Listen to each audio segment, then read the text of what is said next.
Всем привет, дамы и господа. Занимаюсь регулировкой, я занимался уже. Регулировал клапана на рейсере SRX2 174 мотор MN3. Что для этого было сделано?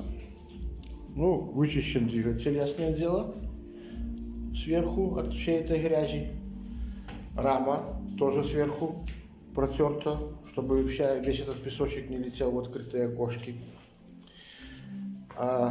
Откручен радиатор, чтобы можно было подлезть к выпускным клапанам. Немножко его отпустили. Так, и выставляем меточку. Меточка буква Т. Да, и маленькая ремарочка. Если выставили метку Т, а рокера клапанов, поршень вверху, а рокера клапанов оказались поджаты, пальчиком можно проверить, они должны так пощелкивать. Значит, проворачиваем еще раз обратно на букву Т, и рокера должны освободиться.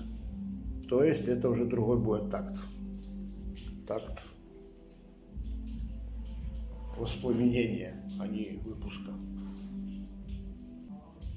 Если сомневаетесь, проверяем старым дедовским способом отверточку в место, где вкручивается свеча. Там есть еще одна метка с буквой F, но это не одна. Верхняя мертвая точка — это буква Т. Ну и регулируем клапана. Как происходит регулировка клапана? На самом мотоцикле как бы неудобно все это делать, подлазить, поэтому покажу на болте с гайкой. Например, это регулировочный винт. Первое, что делаем, отжимаем контргайку, чтобы освободить сам регулировочный винт. На регулировочном винте здесь есть прорезь для отвертки. Ну и вставляем отвертку и поворотом вправо-влево заводим между клапаном и регулировочным винтом щуп, какой вам нужен, так, чтобы и регулируем отверточкой, так, чтобы он ходил там, ну, не совсем свободно, но немножко с натягом. Советую щупик подогнуть вот так будет удобнее подлазить. И после окончания регулировки держим отверткой регулировочный винт и контргаечку зажимаем.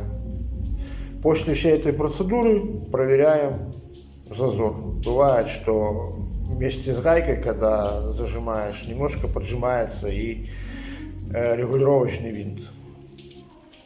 Сразу скажу, что впускные были с нормальным зазором 0,10, а выпускные были поджаты. 0,10 не лезло, я уже не проверял, сколько там, но 0,10 не залезло. Выставил 0,15.